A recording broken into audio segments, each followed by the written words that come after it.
Alright guys, we're back for another Dokkan battle video, and today we're going to go ahead and take a look at the new TEQ CAULIFLA Awakening. Now, I was looking at it, and it's pretty impressive, actually, how good this Universe 6 team is now going to be. I mean, it's just all of the Saiyans, right? You know, we could also run, like, Champa. The new Vados is definitely another worthy, like, possibility for the team as well, because she is going to be creating orbs, which will be beneficial, obviously, for the new Kefla.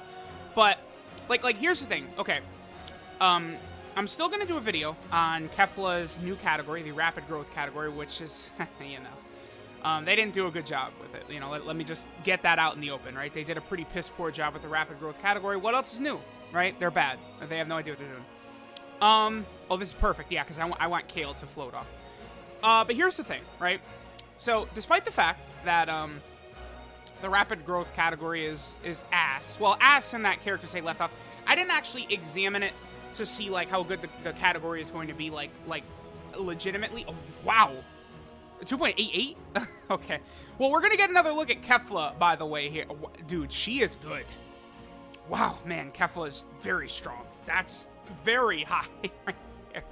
It's a very high attack stat right there. I mean, obviously, Kave, you know, Kave being on Universe 6, you know, this Kale... See, one of the reasons why I actually wish the TEQ CAULIFLA and the SCR Kale had Dokkan awakened into Super Saiyan versions of themselves is the base form Kale and the base form Int Caulifla are pretty good.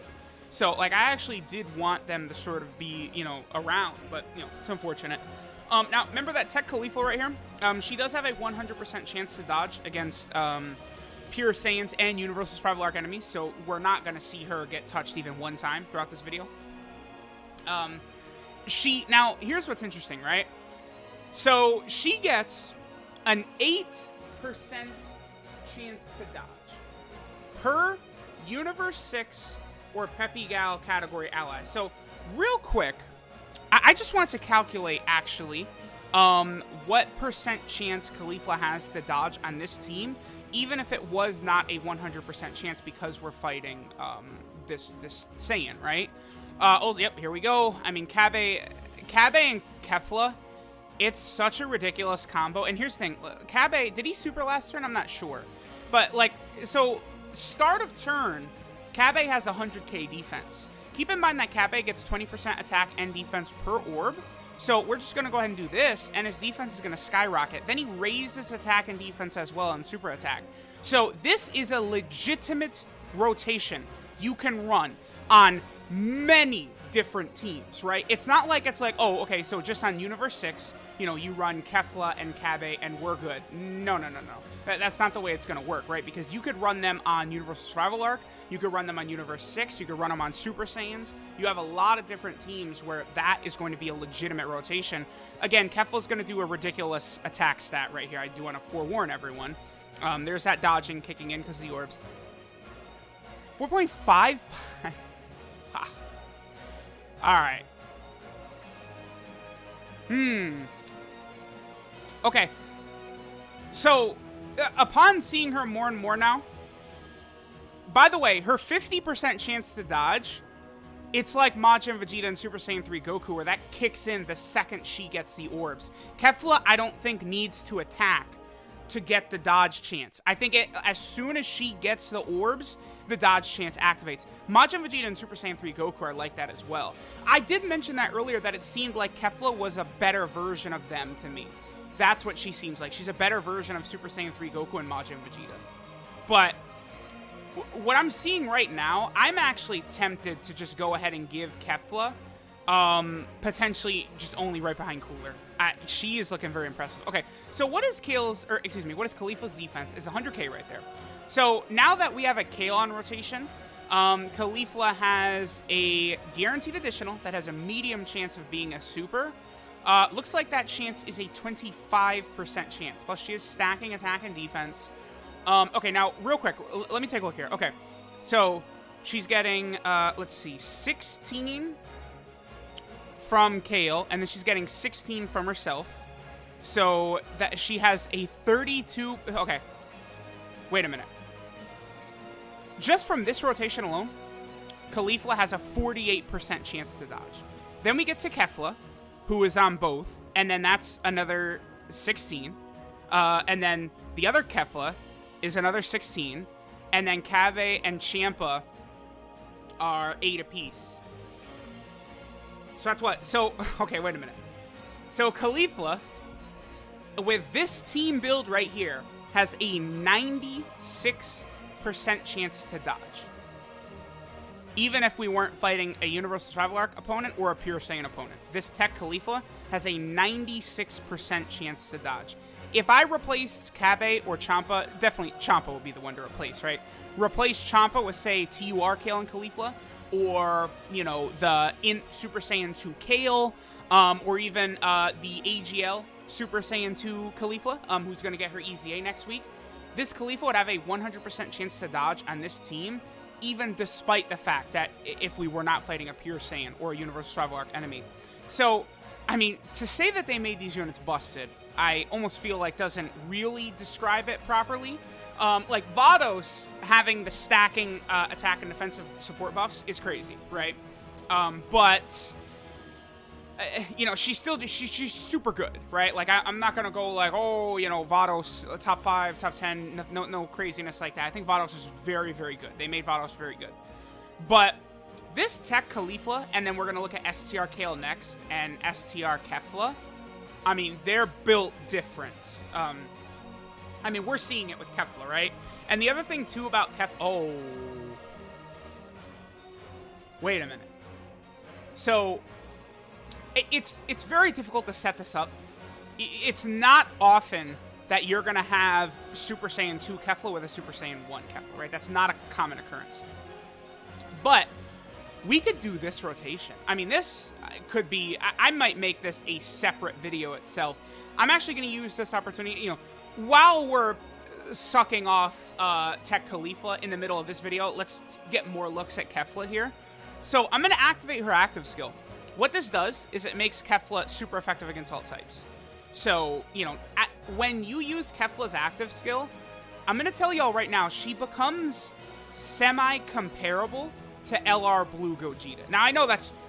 Shut up. What are you talking about, you crazy... Nah, dude. Because here's the thing with Kefla, right? With Kabe on rotation, Kefla can get 6 orbs, right? We're going to go ahead and get 6. So she's going to activate her full power. And then she has a guaranteed second super attack coming, and she's super effective against all types. Like, you put all of this together, and it's just insane. Like, I don't know how much damage this Kefla is going to do. Because, you know, keep in mind that Super Saiyan... Wow, that's 3 million. She didn't get 6 orbs either. So, Super Saiyan Kefla and Super Saiyan 2 Kefla, they share the exact same link set. So, they have every link is active right now. And then you're at 3.59. Now, keep in mind, this Kefla doesn't get as much attack as the Super Saiyan 1 Kefla does with orbs. How many... Did I give the Super Saiyan 1 Kefla 6 orbs? I don't know, but... So, okay, so she did a double super attack right there. Super effective against all types. Now, I believe it is, like, the way you calculate it is it's, like, 1.5 times. It's like the attack stat right there. You times by 1.5, right? So, in essence, Kefla basically did 2 attacks of a 5 million attack stat right there. So, in total, Kefla was over a 10 million attack stat on that turn. Keep that in mind. So, like, that's the level of power Kefla can do. Now, again, I say sort of comparable to Blue Gogeta, but, like, just work with me here, because, see, I've gotten Blue Gogeta to a 9 million attack stat with 1 hit before. Then he has an additional normal, which will have, like, a 2 million attack stat in those situations, and then he potentially could do another attack, and then he potentially could do another attack, and then he potentially could have his active skill in 1 turn. So, you know, like, yes, Kefla can do similar damage to the Blue Fusions, but no one can match the Blue... No one. Nothing in the game can match the Blue Fusions. I mean, I guess maybe Spirit Bomb Goku's... Spirit Bomb, the STR Goku Spirit Bomb is comparable, but that's, like, it. Like, that's literally the only thing in the Blue Fusions class. I think LRUI Goku's the best unit in the game based upon how good he is in, like, every event and, you know, how good he is at the start of events. But when the Blue Fusions transform and start building up, UI Goku's no match for them. It's just period. That's just how it is, right? He just has no chance of being on the same field as them. Like, and the thing too is that, like, it's not just offense with the Blue Fusions, because depending upon if you get their active skill in slot 3, you can give them a 50% chance to dodge for the whole rotation. The blue fusions, if they are in slot 3, they'll just get a 50% chance to dodge for the whole rotation anyway. And then they also raise defense on every super attack. And in particular, when we're talking TEQ Vegito Blue, who potentially could super attack 4 times in one turn, that's 4, I think, 30% defensive raises that he would give himself. To the point where even into UI Goku is barely able to scratch TEQ Vegito Blue. That's how powerful he is. That's how powerful the fusions are. And like when I look, the whole point about saying all that is that Super Saiyan 2 Kefla to me vaguely resembles Blue Gogeta. Now that's Blue Gogeta, you know, with the active skill, right? And I guess she has some similarities to Vegito too, because like Vegito does like the multiple super attacks. I mean, Kefla can get super effective against all types. Just having multiple super attacks in a turn and being super effective against all types, like, yeah, she's crazy. And she's on 10 categories. Her transformation conditions are very simple, very basic to do. The only thing with her is she does need 6 orbs to really, really be at her best. But like, keep in mind, when she's Super Saiyan 2, she dodges immediately. She doesn't need 6 orbs for the dodging, right? So, you know, when I initially saw her info, I didn't quite get it. I get it now. I think she is a worthy Dokkan Fest exclusive to pair with LRUI Goku, honestly. She seems very impressive to me. And don't forget that she's stacking attack every single time she supers. And then we're talking about a unit in Kefla that can multiple super attack, right? Like, so she could stack attack 3 times in a turn. Like, this is just 2 supers right here. She can do a third, which, oh, she almost did. 1 million on a normal. Very impressive. And then, oh, by the way, Kale and Caulifla are around as well. And, I mean, they're still LR Kale and Caulifla. I mean, they are better than Kefla, for sure. Yes? Yeah. Yeah. Kefla's not better. But they are very, very good.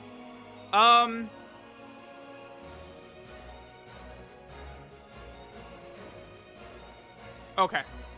So, I mean, there we go. I mean, we saw what we needed to see, I think, from Kefla. We saw TEQ CAULIFLA. I mean, TEQ CAULIFLA, again, is a unit that, like, it's just, you have to, as long as you understand what she's doing, like, we know how insane she is, right? So, like, the TEQ CAULIFLA, again, had a 96% chance to dodge on this team, even if we weren't fighting an opponent that gave her auto dodge. So, like, you know, 96% chance to dodge at that point. I don't imagine too many enemies in the game are going to be touching her with regularity, right? And then she's stacking attack and defense. I mean, you look at these teams, right? Peppy Gals, Universal Survival Saga, Pure Saiyan, Universe 6 Rapid Growth. Any challenge runs with those teams are a mockery with some of these Kale and Caulifla units. They are so good offensively and defensively. It's like the biggest fans of Kale and Caulifla are the staff at Akatsuki. They are monster Kale and Caulifla fans. But I mean, I guess we did already know this with the fact that they let LR Kale and Caulifla be the best unit in the game, I think, for almost a solid year. They let Kale and Caulifla just completely reign as king. Now, at this point, I think 3 units have surpassed Kale and Caulifla. UI Goku and both Blue Fusions. But that's literally, it took the most hype characters that Dokkan could even release. Blue Vegito, Blue Gogeta, UI Goku. Is there anything on that level outside of Heroes? I would argue no, there's not. Like, you know, Evolution Blue Vegeta would probably be super, super hype, but he's not as hype as Blue Gogeta or Vegito or UI Goku. So, like, that's what it took to surpass Kale and Caulifla. So, Dokkan, they stand Kale and Caulifla. It's very odd, but whatever, it's fine. This Caulifla's amazing. She's going to be godly on all these teams. I mean, especially if you have Universe 6 or Peppy Gals around. As long as you've got another Kale with her, I mean, you're getting a bare minimum of a 32% chance for her to be able to dodge, which is just nuts, right? Like, you know, it just, so like, if you're on, I don't know, a Pure Saiyan team and there's no other Universe 6 or Peppy Gal category allies besides just Kale and Caulifla, she's still at a 32% chance to dodge, which is decent. Then you start adding a little bit more. You put like AGL Super Saiyan 2 Caulifla on the team after her EZA. I'm sure she's going to be insane, and things are going to get pretty nutty. This is a very good celebration. The characters are very good. You know, this is an awakening for a unit that's a year old. This is not a new unit. Like, so Again, that's really good. Let me know what you guys think. Thanks for watching, and I'll catch you guys next time.